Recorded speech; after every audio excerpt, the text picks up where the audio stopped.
مشاهدينا الكرام، تؤد قضية حماية الأنهار الجليدية إحدى من المشكلات العالمية في الزمن الحاضر. الأنهار الجليدية هي تؤد خزانات للمياه العذبة ومؤشرات لصحة الكوكب.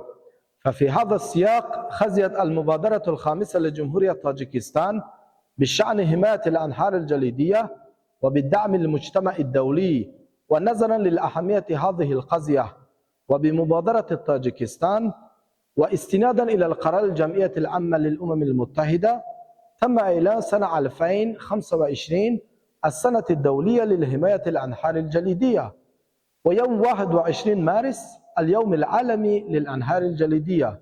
وقد اعتمد هذه المبادرة التي تقدمها مؤسس السلام والوحدة الوطنية زعيم الأمة فخامة الرئيس إمام علي الرحمن بدعم 153 دولة عضو في الأمم المتحدة.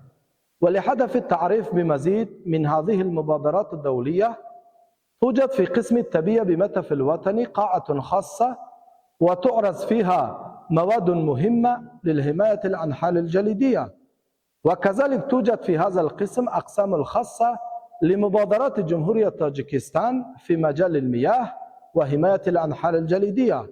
أعزائي المشاهدين، إذا أنتم ترغبون لرؤية قاعة المبادرات الدولية عن القرب، فندعوكم لزيارة المتحف الوطني.